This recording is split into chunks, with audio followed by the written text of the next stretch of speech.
kata Buya Shafi'i itu ya mentalitas petarung. Jadi kalau tidak ada mentalitas petarung untuk membangkitkan ekonomi, sosial maupun meningkatkan martabat kebangsaan kita, agak susah juga kalau mentalnya masih mental rapuh. Kalau basisnya SDM itu tentu kekuatannya ada pada kekuatan manusianya ya, sumber daya manusianya. Jadi kalau pemerintah mestinya lebih concern juga terhadap persoalan-persoalan ini.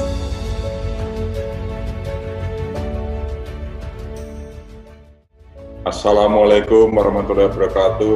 Sobat muda, jumpa lagi di channel The Young Ideas, di mana merupakan wahana generasi muda menyampaikan gagasan, unek-unek, kritik, harapan, impian di berbagai bidang. Kali ini kita bersama Mas David Krishna Alka, Mas DKA. Halo, selamat siang Mas DKA. Siang Prof, Assalamualaikum. Nah, di mana ini? Lagi di rumah Prof. Oh, alhamdulillah. Ya, sobat muda, Mas David Krishna Alka ini seorang antropolog dari lintas Indonesia, sebelumnya dari belajar agama di UIN Syarif Hidayatullah di Jakarta, banyak meneliti, terutama mengenai para tokoh, juga menulis puisi ya, seorang antropolog ya, beliau lengkap lah. Oke Mas David, 2 menit untuk menambah perkenalan saya tadi, silakan. Baiklah, Assalamualaikum sobat muda semuanya. Salam kenal, salam kebaikan untuk kita semua. Sekarang juga aktif di megang media namanya GeoTimes, mungkin ada yang sudah tahu, dan juga ada di JEB Post. JEB Post itu adalah media yang diinisiasi oleh teman-teman jaringan intelektual berkemajuan.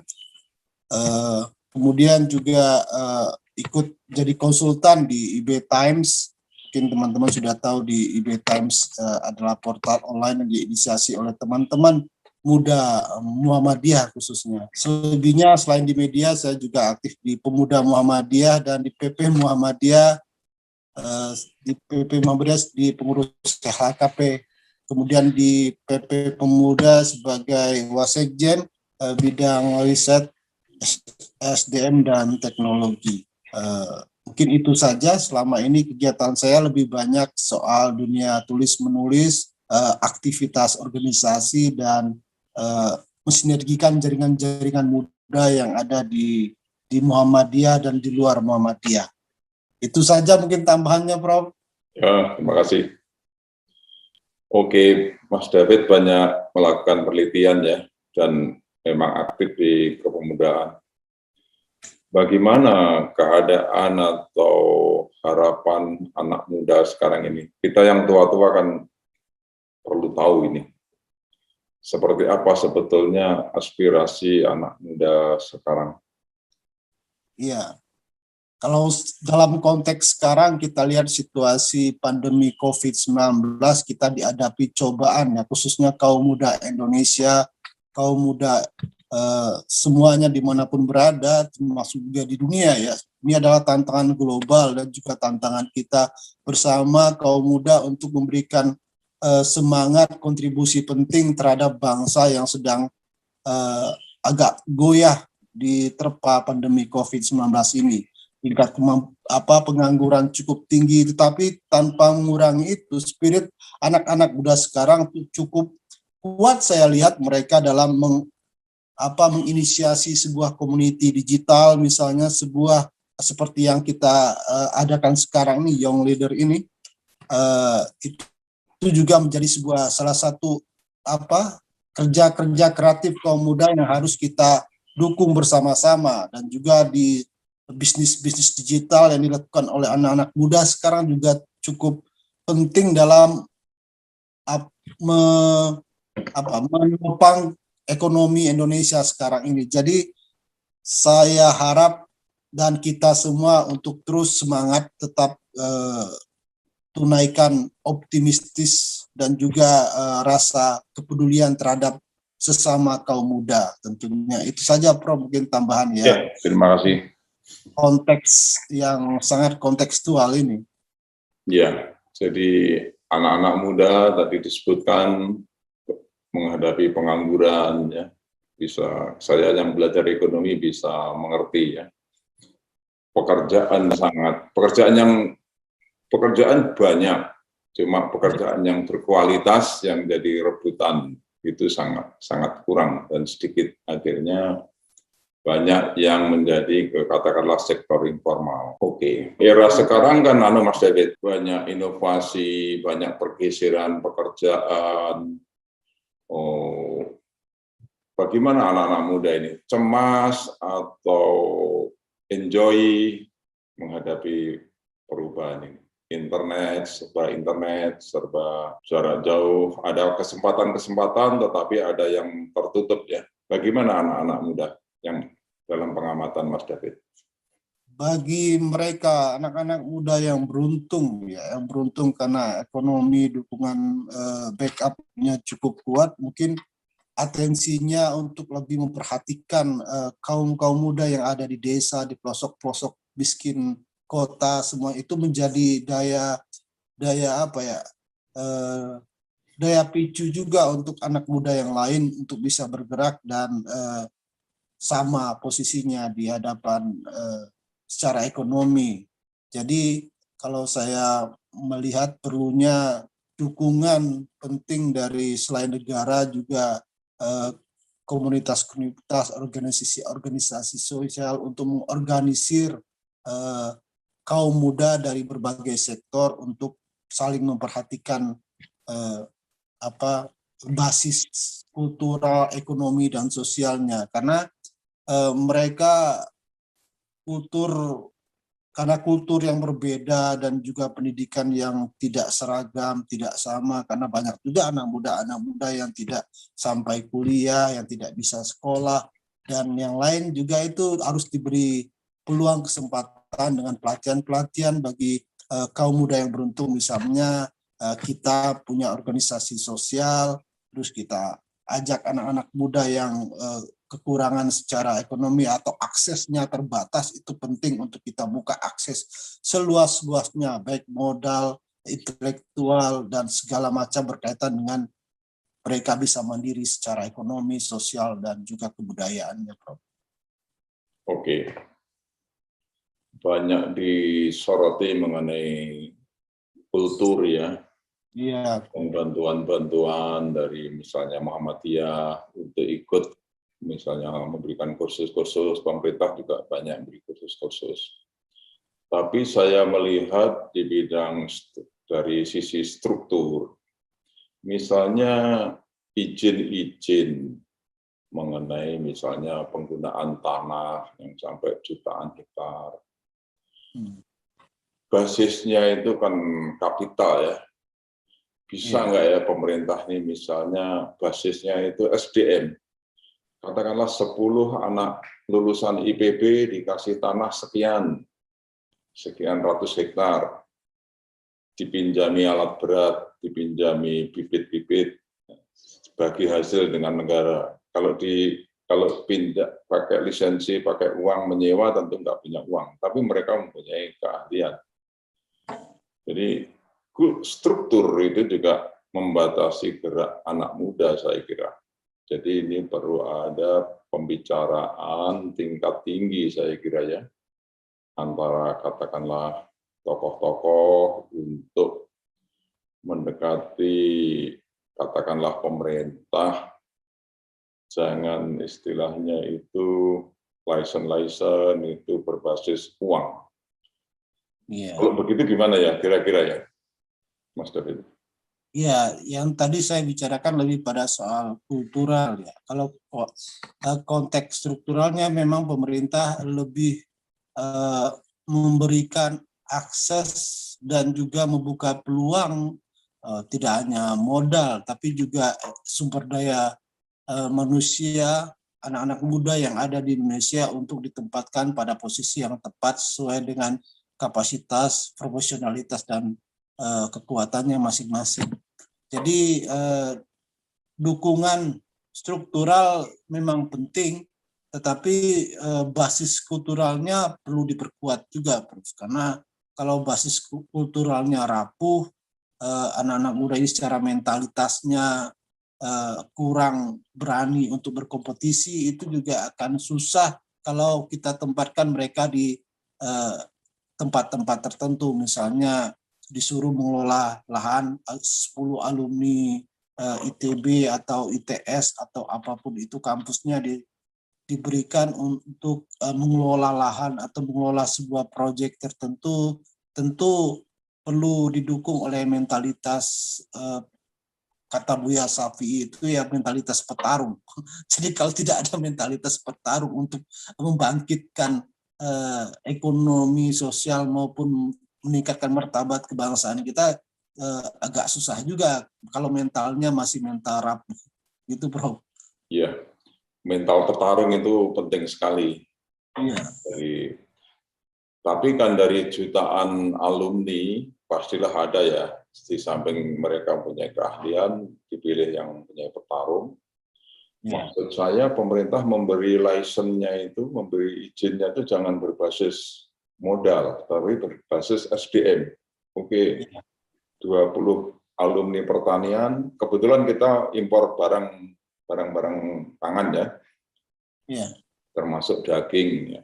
Saya menginterpretasi impor halal itu supaya kita itu mandiri. Jadi samping halal dalam pengertian biasa, supaya sebuah bangsa Muslim itu mandiri, jangan impor daging. Saya interpretasi saya. Jadi maksud saya,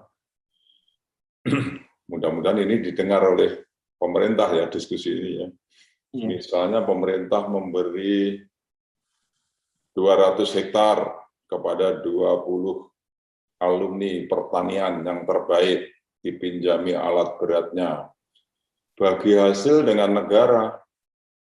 Kalau basisnya nyewa atau izin kapital cari alat berat sendiri, mereka tersisih. Ya.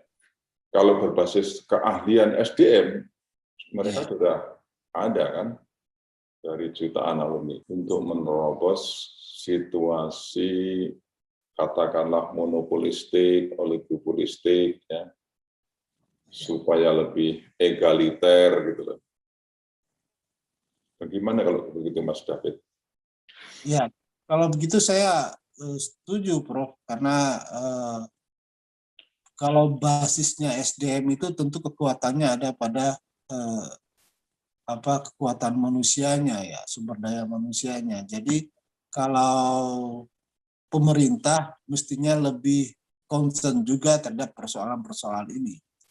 Bahwasanya persoalan izin dipermudah, modal dipermudah, kita juga perlu, tetapi soal SDM ini juga penting di berbagai, perlu ada tracking ya, tracking atau apa, mungkin sudah ada, sudah pernah dilakukan tentang melihat talenta anak-anak muda di berbagai profesi, tidak hanya di ekonomi dan di bidang-bidang lain. Itu perlu ada teropong yang jelas bagi pemerintah untuk menumbuh kembangkan generasi penerus bangsa ke depan. Jadi diambil tidak hanya berbasis pada soal anaknya pengusaha, jadi akhirnya jadi penjabat atau menduduki posisi tertentu. Anaknya ini, jadi tidak berbasis itu, tapi basisnya benar-benar basis profesionalitas, kemampuan yang sudah dibibit sejak awal anak SDM ini.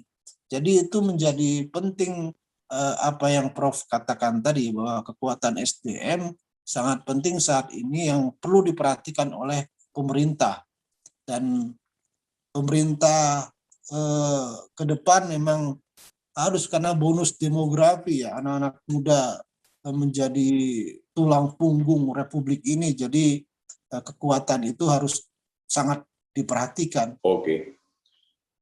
Jadi kita pada situasi istilahnya anak-anak muda itu ya, perlu lebih diperankan ya ke depan ini dalam perubahan ini. Kalau kita lihat Cina itu kan sponsor dari negara itu kuat ya. Saya sering buka-buka ini, Mas David, Alibaba.com. Ya, yang Cima. isinya ribuan produk-produk Cina. Itu jangan lagi kita ya, Amerika pun kewalahan ya menghadapi gempuran Alibaba.com itu karena murah ya. Ya. Terpikir oleh saya bagaimana caranya menyaingi produk Cina yang murah di dalam negeri.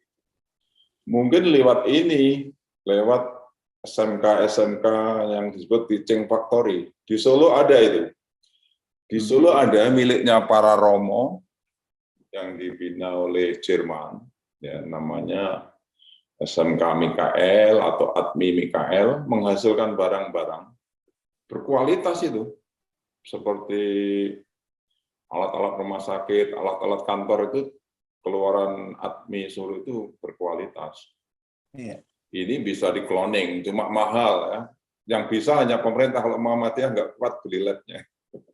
Iya, biasanya sekolah-sekolah swasta yang baik secara sejarah maupun kekiniannya itu sudah mulai mengadakan sekolah plus gitu ya. Kayak dulu saya alumni SMA plus NS Kayu Tanam yang dulu ketua ininya Pak Anafis itu, yang dulu Muhammad Syafi'i ininya sebagai Ku Syafi'i sebagai mantan Menteri Pendidikan dulu yang menjadi dulu namanya Institut Netherlands School, sekarang Institut Nasional Syafi'i. Nah, di sekolah itu kita diajari tidak hanya sekolah akademis, siangnya belajar batik, belajar keramik, belajar otomotif. Jadi memang ditempa untuk kreatif dan mandiri, dipilih mana minat tertentu yang siswa yang fokusnya ke bidang akademis atau bidang keahlian-keahlian. Jadi itu menjadi penting hari ini sekolah-sekolah SMK atau kejuruan-kejuruan yang terutama soal transformasi sekarang kita transformasi ke digital, Prof ya. Jadi bidang-bidang data, big data atau soal-soal teknologi informasi itu juga sangat penting sekali karena kekuatan Alibaba juga di sana saya lihat, karena bagaimana promosinya, bagaimana, dan sekarang juga anak-anak muda sudah mulai ke ekonomi kreatif digital seperti itu saya lihat. Akses dari pemerintah, bagaimana negara mengelola dengan baik persoalan ini, itu saja sebenarnya yang perlu dinyalakan kembali, bagaimana dukungannya, regulasinya, semuanya. Karena kalau itu tidak diorkestrasi dengan baik, mereka akan pergi juga, nanti diambil Cina, yang hebat-hebat ini nanti diambil oleh Amerika, diambil oleh negara lain. Iya. Ya, kalau saya lihat Alibaba.com itu ribuan mesin ya, dari mesin-mesin ringan, mesin pengolah pangan, mesin pertukangan, mesin percetakan, mesin sampai mesin berat ya, backhoe, alat-alat berat ada semua di situ, made in China. Istimewanya satu, murah. Ya. Nah, ini yang bisa menyaingi hanya negara, Mas David. Kalau swasta nggak mampu, mereka murah banget. Amerika pun dengan menaikkan pajak tetap kalah, ketembus dengan Cina itu. Jadi negara meniru Admi yang disponsori Jerman yang di Solo ya. Negara memberi mesin kepada SMK-SMK, SDM-nya anak sekolah, mesinnya milik pemerintah, listriknya kan kalau sekolah kan 50%. Pasti bisa bersaing dengan produk-produk Cina ini. Nah, salah satu SMK ditugasi membuat marketplace-nya. Ini supaya keuntungannya kalau rusak, kesulitannya produk Cina ini kalau rusak kita buang aja karena nggak tahu mau diservis di mana. Kalau ini bisa dibuat di dalam negeri anak-anak SMK ini, rusak dibawa kembali ke sekolah untuk latihan lagi. Nah, itu memungkinkan. Jadi ini begitu, saya kira kalau mau istilahnya itu jangan sangat tergantung sekali kepada luar negeri. Kita ini kan polanya barang-barang bagus, barang-barang konsumsi mutakhir dari luar negeri, kita bayar dengan masih sumber daya alam ya, walaupun itu sudah di setengah jadi, tapi tetap polanya seperti itu. Kita perlu masuk industri-industri, misalnya mesin-mesin ringan, sambil memodernisir UMKM. Kalau dalam bidang politik begitu, anak muda gimana Mas David? Apa yang mereka harapkan atau rasakan? Kalau bidang politik sekarang kalau kita lihat di media sosial ya, apalagi bulan Ramadan ini, Ramadan ceramah kekuasaan lebih heboh daripada ceramah kemuliaan Ramadan dan kekhususan Ramadan. Jadi kalau soal politik kita lihat ya di media sosial, baca di beberapa media juga anak muda tidak hanya menjadi tukang ribut saja. Nah, tukang ribut dalam politik, tidak setuju ini, tidak suka ini, terus di media sosial di mana-mana ribut soal ini, soal itu. Tapi mereka tidak menjadi aktor di dalam situ. Mereka hanya jadi tukang heboh dan tukang ini saja. Suara-suara yang tidak jelas arahnya, hanya sekedar mengeluh-keluh kesah saja. Tapi kalau mereka memang harus mengubah keadaan politik kita supaya lebih baik, mereka harus masuk dalam ruang politik, baik itu politik kebangsaan maupun politik kepartaian. Jadi kalau mereka tidak tampil untuk membela kebijakan publik, hak-hak publik masyarakat semuanya, dari soal-soal infrastruktur, kemanusiaan dan lain sebagainya. Jadi mereka harus tampil berani membela kehidupan masyarakat banyak lewat jalur politik, karena hampir semua ruang kehidupan kita ditentukan di ruang-ruang politik, di ruang DPR, ruang istana, ruang kementerian, semuanya itu perlu menjadi fokus bagi generasi muda sekarang. Jadi tidak hanya menjadi tukang berisik saja, tapi juga harus menjadi penentu kebijakan-kebijakan yang menyangkut soal kehidupan mereka terutama.